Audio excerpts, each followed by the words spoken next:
Sir, Wayanad നമ്മുടെ ലോക്സഭാ ഉപതെരഞ്ഞെടുപ്പ് ദേശീയ ശ്രദ്ധ ആകർഷിച്ചിരിക്കുന്നു. നെഹ്റു കുടുംബത്തിലെ ഇളമുറക്കാരി എന്ന് അവകാശപ്പെടുന്ന പ്രിയങ്ക വാദ്രെ ആണ് കോൺഗ്രസിൻ്റെ സ്ഥാനാർത്ഥി. അവിടെ ഈ തെരഞ്ഞെടുപ്പ് പ്രഖ്യാപിക്കുന്ന സമയത്ത് നമ്മുടെ LDFൻ്റെ CPIയിലെ സത്യൻ മൊകേരി ആയിരുന്നു അവിടുത്തെ സ്ഥാനാർത്ഥി. ഇപ്പോഴും അദ്ദേഹം അവിടെ മത്സരിക്കുന്നു. പഴയൊരു പടക്കുതിരയാണ്. ഈ BJP അവിടെ കൊണ്ടുവന്നത് ഒരു പുതുമുഖത്തെയാണ്. അവർ ജനപ്രതിനിധിയാണ്, കൗൺസിലർ ഒക്കെയാണ് എങ്കിലും തദ്ദേശ സ്ഥാപനങ്ങളിൽ നിന്ന് ജയിച്ചു, 2 തവണ ജയിച്ചു. നവ്യ ഹരിദാസ്. പക്ഷെ അവർ വളരെ പെട്ടെന്നാണ് അവരങ്ങ് പോപ്പുലറായത്. പ്രത്യേകിച്ചും ആ ഒരു ഇംഗ്ലീഷ് ബൈറ്റ് ഒരു ചാനലിന് കൊടുത്ത. ഇപ്പോൾ അവിടെ സത്യത്തിൽ ചിലരൊക്കെ പറഞ്ഞു, മാധ്യമപ്രവർത്തകർ തന്നെ ചിലർ പറഞ്ഞു, അല്ല BJP വളരെ ശക്തമായിട്ട് സാന്നിധ്യം അറിയിച്ചു. എന്താണ് അങ്ങേക്ക് വയനാടിനെ കുറിച്ച് പറയാൻ? വയനാട് ലോക്സഭാ മണ്ഡലം BJPയെ സംബന്ധിച്ചിടത്തോളം സംഘടനാ സംവിധാനം ഉണർന്നു കഴിഞ്ഞ ഒരു മണ്ഡലമാണ്. ഇപ്പം K. സുരേന്ദ്രൻജി പ്രസിഡൻ്റായിട്ട് അദ്ദേഹം നടത്തിയ കേരള യാത്രയിൽ ഞാൻ ആ മണ്ഡലത്തിൽ ഉടനീളം സഞ്ചരിച്ചതാണ്. അപ്പോൾ വടക്ക് കാസർഗോഡ് നിന്നിങ്ങോട്ട് വന്ന പ്രകടന പരിപാടിയിൽ ഏറ്റവും കൂടുതൽ ജനപങ്കാളിത്തവും വനിതാ പങ്കാളിത്തവും ഉണ്ടായത് വയനാട്ടിലാണ്. അതായത് വയനാട്ടിലെ BJPയുടെ ബൂത്ത് തല പ്രവർത്തനം ഏതാണ്ട് എല്ലാ മേഖലകളിലും സജീവമായി കമ്മിറ്റിയായി പ്രവർത്തകരുമുള്ള ലീഡേഴ്സുമുള്ള ഒരു മേഖലയാണ്. അപ്പോൾ സംഘടനാ സംവിധാനത്തിൽ വയനാട് ജില്ല വളരെ സ്ട്രോങ് ആണ്. നമ്മളിത് അറിയാത്തത് 3 അസംബ്ലി മണ്ഡലമേ ഉള്ളൂ. ചെറിയ പോപ്പുലേഷനാണ്. പിന്നെ വയനാടെന്ന് പറയുന്നത് വലിയ ഒരു അട്ടിമറി നടത്താൻ മാത്രം സ്ട്രെങ്തുള്ള സ്ഥലമല്ല. അതുകൊണ്ട് ആരും അങ്ങനെ ശ്രദ്ധിച്ചിട്ടില്ല. പക്ഷേ BJPയെ സംബന്ധിച്ചിടത്തോളം സംഘടനാ സംവിധാനത്തിൽ നല്ല ഉണർവുള്ളതും നല്ല പ്രവർത്തകരുള്ളതും ആദിവാസി സമൂഹത്തിനിടയിൽ വ്യക്തമായ സാന്നിധ്യവും സ്വാധീനവും ഉറപ്പിച്ച പാർട്ടിയാണ് BJP. അപ്പോൾ അതുകൊണ്ട് വയനാട് ജില്ലയെ സംബന്ധിച്ച് ഈ കാര്യത്തിൽ BJPയാണ് മറ്റ് 2 മുന്നണികളെക്കാൾ മുന്നിൽ എന്ന് നിസ്സംശയം പറയാം. പക്ഷേ വയനാട് പാർലമെൻറ്റ് മണ്ഡലത്തിലെ 4 അസംബ്ലി മണ്ഡലങ്ങൾ വയനാട് ജില്ലയ്ക്ക് പുറത്താണ്. മലപ്പുറം അവിടെ വരുമ്പോൾ മുസ്ലിം സംഘടിത വോട്ടിൻ്റെ ഒരു സംരക്ഷണം കോൺഗ്രസ് പ്രതീക്ഷിക്കുന്നുണ്ട്. സത്യം പറഞ്ഞാൽ ഇത് മുസ്ലിം ലീഗിന് കൊടുക്കേണ്ട മണ്ഡലമായിട്ട് അവർ അവകാശപ്പെടുന്നുണ്ട്. കാരണം അത്രമാത്രം മുസ്ലിം പോപ്പുലേഷൻ ഉണ്ട്. ടോട്ടൽ പോപ്പുലേഷൻ്റെ 50% മുസ്ലിം പോപ്പുലേഷനുണ്ട്. അപ്പോൾ ആ പോപ്പുലേഷൻ വെച്ചുകൊണ്ട് ഇത് മുസ്ലിം ലീഗിന് അവകാശപ്പെട്ടതായിട്ട് അവർ പറയുന്നുണ്ട്. പിന്നെ മുമ്പും അവരത് ചോദിച്ചിട്ടുണ്ട്. അതിൻ്റെ കാരണം എന്താണെന്ന് വെച്ചാൽ കോൺഗ്രസ്സിന് ഇവർ വിലക്കെടുത്തിരിക്കുകയല്ലേ. ഇപ്പം ഈ മുസ്ലിം ലീഗിൻ്റെ ചിറകിനടിയിൽ അഭയം തേടിയിരിക്കുകയാണ് കോൺഗ്രസ്. വയനാട്ടിൽ നമ്മൾ കാണുന്നത് അതാണ്. അല്ലെങ്കിൽ ഈ പറഞ്ഞ ഇന്ത്യ മഹാരാജ്യം, ഇത്ര വിശാലമായി കിടക്കുന്ന ഇന്ത്യ മഹാരാജ്യത്ത് സുരക്ഷിത മണ്ഡലം ഈ പ്രിയങ്ക വാദ്രയ്ക്ക് ഇതേ ഉള്ളൂ. ഇപ്പോഴാണെങ്കിൽ പോലും UPയിൽ നിൽക്കാൻ ധൈര്യമില്ല, വേറെ ഒരു സ്റ്റേറ്റിൽ നിൽക്കാൻ. ശരിക്കും അത് ഈ കോൺഗ്രസിനെ മുസ്ലിം ലീഗ് ചിറകിനടിയിൽ സംരക്ഷിക്കുകയാണോ അതോ നെഹ്റു കുടുംബത്തിലെ ഇളമുറക്കാരെ മുസ്ലിം ലീഗ് സംരക്ഷിക്കുകയാണോ? നമുക്ക് അവിടെ ഒരു സംശയവും വേണ്ട, കോൺഗ്രസിനെ സംരക്ഷിക്കുകയാണ്. അതിനകത്ത് ഇപ്പോൾ ഇവിടെ പ്രിയങ്ക വന്നു. മുസ്ലിം ലീഗിൻ്റെ ഒരു വോട്ട് കൊണ്ട് കൃത്യമായി ജയിക്കാൻ കഴിയുന്ന ശക്തമായ മുസ്ലിം അടിത്തറയുള്ളൊരു മണ്ഡലം. അവിടെ മുസ്ലിം ലീഗിനെ വിശ്വസിച്ചുകൊണ്ട് വന്നു. എന്നാൽ ഇത് പുറത്ത് പറയാൻ കൊള്ളില്ല, പുറത്ത് കാണിക്കാനും കൊള്ളില്ല. മുസ്ലിം ലീഗിൻ്റെ കൊടി ഉയർത്തിയിട്ടുണ്ടെങ്കിൽ ഇന്ത്യ മുഴുവൻ കോൺഗ്രസ് തകർന്നു വീഴും. അതുകൊണ്ട് ബലൂൺ ഉയർത്തിയാൽ മതി. നോക്കണം, എന്തൊരവസ്ഥയാണ്. അതൊരു ഗതികേടാണ്. പക്ഷേ ലീഗിനെ സംബന്ധിച്ച് അതൊരു പ്രശ്നമില്ല. ഇപ്പം ശബരിമലയ്ക്ക് പോയാൽ അയ്യപ്പൻ ഒഴികെ ചുറ്റുമുള്ള മുഴുവൻ കടയും മുസ്ലിം കടകളാണ് എന്ന് കരുതി അവിടെ മാഷാ അള്ളാ എന്നൊന്നും പേരിടുന്നില്ലല്ലോ. മുഴുവൻ മണികണ്ഠൻ, നീലകണ്ഠൻ, അയ്യപ്പൻ എന്നൊക്കെ പറഞ്ഞിട്ടാണ് പേരിടുന്നത്. എന്ന് പറഞ്ഞതുപോലെ പേരിട്ട് നിർത്തിയിരിക്കുന്ന ഒരു ലീഗ് തന്നെയാണ് പ്രിയങ്ക. സത്യത്തിൽ പ്രിയങ്ക ലീഗ് സ്ഥാനാർത്ഥിയാണ് എന്ന മട്ടിലാണ്. കോണി ചിഹ്നത്തിലായിരുന്നു മത്സരിക്കേണ്ടത്. കൈപ്പത്തി വേണ്ടായിരുന്നു, കോണി ചിഹ്നത്തിലങ്ങ് മത്സരിച്ചാൽ മതിയായിരുന്നു. അപ്പോൾ ആ തരത്തിൽ ഈ പ്രിയങ്കയെ ഇവർ സ്പോൺസർ ചെയ്തു എന്ന് പറഞ്ഞാൽ കോൺഗ്രസ് പാർട്ടിയെ ഇങ്ങോട്ട് എടുത്തു, സ്പോൺസർ ചെയ്തു. ഇപ്പോൾ സീറ്റിൻ്റെ എണ്ണം നോക്കൂ. കേരളത്തിലാകെ കോൺഗ്രസ് ജയിച്ച അസംബ്ലി സീറ്റുകളും ലീഗ് ജയിച്ച അസംബ്ലി സീറ്റുകളും ഇപ്പോൾ പരിശോധിച്ചാൽ ഒരു കാര്യം വ്യക്തമാണ്. അടുത്ത അസംബ്ലി ഇലക്ഷനിൽ കോൺഗ്രസ് പുറകിലും ലീഗ് മുന്നിലുമാണ്. അടുത്ത മുഖ്യമന്ത്രി സ്ഥാനം UDFൽ ലീഗിന് കൊടുക്കേണ്ടി വരും. LDF അത് മുന്നേ കണ്ടുകൊണ്ട് തന്നെ മരുമകനെ തയ്യാറാക്കി വെച്ചിട്ടുമുണ്ട്. അപ്പോൾ ചുരുക്കി പറഞ്ഞാൽ ലീഗിന് മുന്നിൽ കോൺഗ്രസിനെ സറണ്ടർ ചെയ്യാൻ വേണ്ടി നേർച്ചക്കോഴിയാക്കി കൊണ്ടുവന്ന് നിർത്തിയിരിക്കുകയാണ് പ്രിയങ്കയെ. പ്രിയങ്ക ഇവിടെ ജയിച്ചാലും തോറ്റാലും ഫലം ഒന്നാണ്. ജയിച്ചാലും മുസ്ലിം ലീഗിൻ്റെ അടിമയാണ്, തോറ്റാലും മുസ്ലിം ലീഗിൻ്റെ അടിമയാണ്. ഇതാണ് ഇപ്പോൾ വയനാട്ടിൽ സജീവമായ ചിന്താവിഷയം. വയനാട്ടിലെ ഒരു രാഷ്ട്രീയ രസതന്ത്രം. അതെ, വാസ്തവത്തിൽ അതിനെ നിയന്ത്രിക്കുന്നത് ലീഗാണ്. ലീഗിനെ നിയന്ത്രിക്കുന്ന ആരാണ്? ലീഗിനെ നിയന്ത്രിക്കുന്ന ഇന്ത്യക്ക് പുറത്തുള്ള വിദേശ ഭീകരശക്തികളാണ്, നിസ്സംശയം നമുക്ക് പറയാം. കാരണം മലബാറിൽ നിന്നാണ് ഈ തീവ്രവാദ പ്രസ്ഥാനങ്ങളിലെ ബോംബ് സ്ഫോടനങ്ങളും മറ്റു കാര്യങ്ങളും നടന്നു കഴിഞ്ഞാൽ ലോകത്തെ എല്ലാ അന്വേഷണ ഏജൻസികളും വരുന്നത് മലബാറിലേക്കാണ്.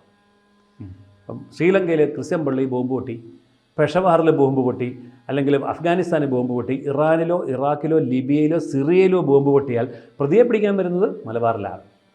ഈ പ്രതികൾക്ക് മുഴുവൻ ഒളിത്താവളം ഒരുക്കുന്നത് ഈ മലപ്പുറം മുസ്ലിം ലീഗാണ്. അപ്പോൾ അന്താരാഷ്ട്ര ഇസ്ലാമിക തീവ്രവാദ ശക്തികളുടെ ശക്തമായ തലസ്ഥാനമാണ്, സംരക്ഷിത പ്രദേശമാണ് ഈ മലപ്പുറം. ആ മലപ്പുറമാണ് ഇപ്പോൾ പ്രിയങ്കയെ സംരക്ഷിക്കുന്നത്. എന്ന് പറഞ്ഞാൽ അതിൻ്റെ അർത്ഥം എന്താണ്? ഇസ്ലാമിക ഇൻ്റർനാഷണൽ ഫണ്ടമെൻ്റലിസ്റ്റുകളും തീവ്രവാദികളുമാണ് പ്രിയങ്കയെ വിജയിപ്പിക്കാൻ വേണ്ടി ഇപ്പോൾ പരിശ്രമിക്കുന്നത്. അതിഭീകരമായിട്ടുള്ള ഒരു ഗൂഢാലോചന നീക്കം ഇതിൻ്റെ പുറകിലുണ്ട്. എന്നിട്ട് കോൺഗ്രസിൻ്റെ ചിഹ്നവും കാണിക്കും. ഇതാണ് അവസ്ഥ.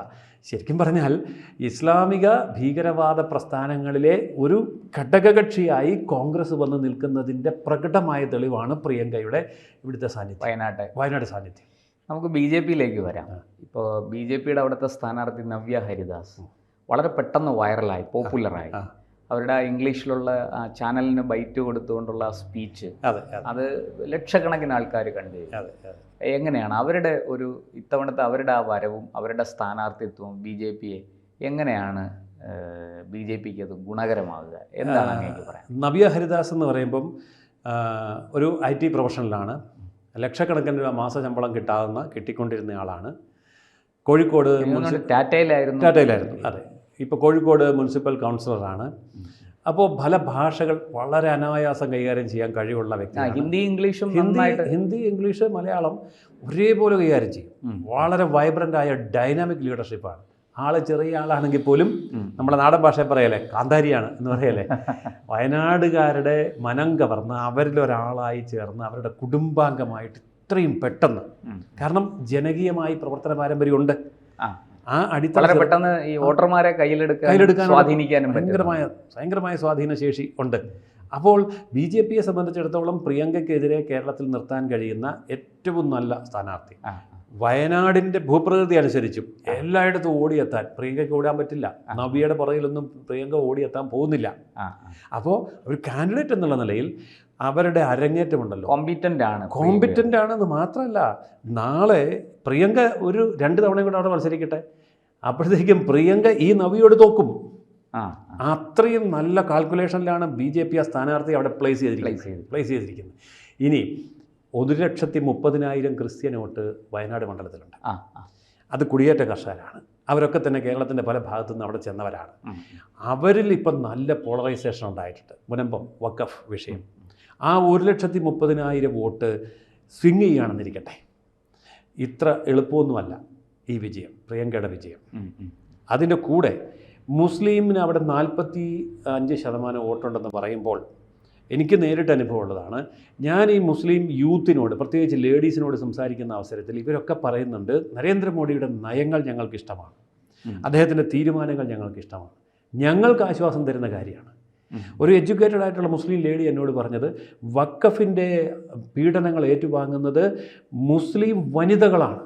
ഞാൻ ഇതെന്താ അങ്ങനെ പറയുന്നത്? അപ്പോൾ അവരെന്നോട് പറയാണ്, ഞങ്ങളുടെയൊക്കെ വീട്ടിൽ സാറിനറിയാമല്ലോ 8-10 പിള്ളേരുണ്ട്, അതിനകത്തൊരു 5-6 പെൺകുട്ടികളാണ് ഉണ്ടാകുന്നതെങ്കിൽ ഞങ്ങൾക്ക് നിയമപ്രകാരം വീതം തന്നേ പറ്റൂ. 5-6 പെൺകുട്ടികൾക്ക് വീതം തരും, എന്നിട്ട് ഞങ്ങളുടെ വിവാഹം കഴിപ്പിക്കുമ്പോൾ വീതം ഉണ്ടല്ലോ എന്ന് കരുതി ഇവരും വിവാഹം കഴിക്കും, എന്നിട്ട് ഈ പെൺകുട്ടികളുടെ വീതം വഖഫ് ചെയ്യും, ഞങ്ങൾ വഴിയാധാരമാവും. അതായത് ഞങ്ങൾക്ക് കിട്ടേണ്ട വീതം തന്നോന്ന് ചോദിച്ചാൽ തന്നു, കിട്ടിയോന്ന് ചോദിച്ചാൽ ഇല്ല. എന്ത് ചെയ്തെന്ന് ചോദിച്ചാൽ വഖഫാണ്, അള്ളാഹുവാണ്, മിണ്ടരുത്. ഇത് ഞങ്ങൾ സഹിക്കാതെ ഇതിനെ ദുരുപയോഗം ചെയ്യുകയാണ്. അഖിലേന്ത്യാ തലത്തിൽ 41,000-ൽ പരം കേസുകൾ വഖഫിനെതിരെ നടക്കുന്നതിൽ 40,000-ലധികം കേസും കൊടുത്തിരിക്കുന്ന മുസ്ലിങ്ങളാണ്. അതിൻ്റെ പ്രതിഫലനമാണ് ഈ സ്ത്രീ പറഞ്ഞത്. ഞാനിതിവിടെ പറയാൻ അല്ലാതെ കണക്കുകൾ അങ്ങനെ കൃത്യമായിട്ട് നമ്മുടെ രാജ്യത്ത് ഈ മോദി സർക്കാർ നിയമ ഭേദഗതി കൊണ്ടുവന്നപ്പോൾ തന്നെ ഈ മുസ്ലിങ്ങളെ ബാധിക്കുന്ന ഒരുപാട് വിഷയങ്ങൾ അതിനകത്തുണ്ട് എന്ന് അഡ്രസ്സ് ചെയ്തുകൊണ്ടാണ് കിരൺ റിജിജുവിൻ്റെ പ്രസംഗം അവിടെ വളരെ വളരെ ഇൻഫോർമേറ്റീവ് ആണ്. ക്ലിയറാണ്. അപ്പം ഞാൻ ഇതിൽ നിന്ന് മനസ്സിലാക്കുന്നൊരു കാര്യം, ഈ എഡ്യൂക്കേറ്റഡ് മുസ്ലിം യൂത്ത്സ് എസ്പെഷ്യലി ലേഡീസ് ഈ റിയാലിറ്റി തിരിച്ചറിഞ്ഞിട്ടൊന്ന് വോട്ട് ചെയ്യുകയാണെന്നുണ്ടെങ്കിൽ പ്രിയങ്ക വദ്ര വേർക്കും. എളുപ്പമല്ല. ഇപ്പോൾ പറയുന്നുണ്ടല്ലോ 2 ലക്ഷം ഭൂരിപക്ഷം, 4 ലക്ഷം ഭൂരിപക്ഷം എന്നൊക്കെ. ഇവരാണ് കണ്ടു തന്നെ അറിയണം. കാരണം ഇവരുടെ പ്രതികരണം അങ്ങനെയാണ്. അല്ലെങ്കിൽ ഞങ്ങൾ ഈ വല്ലവരും വല്ലത്തുനിന്നും വന്ന് നിൽക്കുന്ന ടൂറിസ്റ്റുകൾ, പൊളിറ്റിക്കൽ ടൂറിസ്റ്റുകൾക്ക് വോട്ട് കുത്താൻ വേണ്ടി നിൽക്കുന്ന സ്റ്റാഫാണോ ഞങ്ങൾ? ഈ ചോദ്യം അവരെ പിടികൂടിയിട്ടുണ്ട്. ഇപ്പോൾ വയനാട് ശരിക്കും നമ്മുടെ ഈ നവ്യ ഹരിദാസ്, ഇപ്പോൾ മത്സരം നവ്യ ഹരിദാസും പ്രിയങ്കയും തമ്മിലാണ്. ഈ LDF അവിടെയും ചിത്രത്തിലേ ഇല്ല. സത്യൻ മൊകേരി ആരറിയും? ചിത്രത്തിൽ ഒരു മുമ്പ് MLA ഒക്കെ ആയി ജയിച്ചൊക്കെ വന്നിട്ടുള്ള ആളൊക്കെയാണ്, ജനപ്രതിനിധിയൊക്കെ ആയിരുന്നു. അതൊക്കെ അതെ. പക്ഷെ ഇപ്പോൾ എനിക്ക് തോന്നുന്നു ഈ മാറിയ സാഹചര്യത്തിൽ വയനാട് LDFന് എത്ര ചലനം ഉണ്ടാക്കാൻ പറ്റും എന്ന് കണ്ടു തന്നെ അറിയണം. അല്ല, അത് കണ്ടറിയാനൊന്നുമില്ല. LDF അവിടെ ചിത്രത്തിൽ നിന്ന് പുറത്തായി കഴിഞ്ഞു. അപ്പോൾ ശരിക്കും നവ്യ ഹരിദാസും പ്രിയങ്കയും തമ്മിലാണ് ഏറ്റുമുട്ടുന്നത്.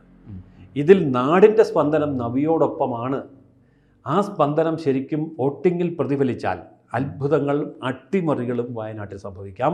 പഴശ്ശിയുടെ മണ്ണാണ്. മറ്റേ ബ്രിട്ടീഷുകാരനെ അട്ടിമറിച്ച പാരമ്പര്യം പഴശ്ശിക്കുണ്ടെങ്കിൽ ആ പഴശ്ശി പുനർജനിക്കുന്നത് നവ്യ ഹരിദാസിലൂടെ അല്ല എന്നൊന്നും നമുക്ക് പറയാൻ പറ്റില്ല. ഒരു അഭിനവ ഉണ്ണിയാർച്ച. എന്തായാലും നമുക്ക് വയനാട്ടിലത്തെ ഫലം കാത്തിരുന്ന് കാണാം. വരട്ടെ, റിസൾട്ട് വരട്ടെ. കൂടുതൽ വാർത്തകളും വിശേഷങ്ങളും നിങ്ങളിലേക്ക് എത്താൻ ABC മലയാളം സബ്സ്ക്രൈബ് ചെയ്യുക, ബെൽ ബട്ടണും അമർത്തുക.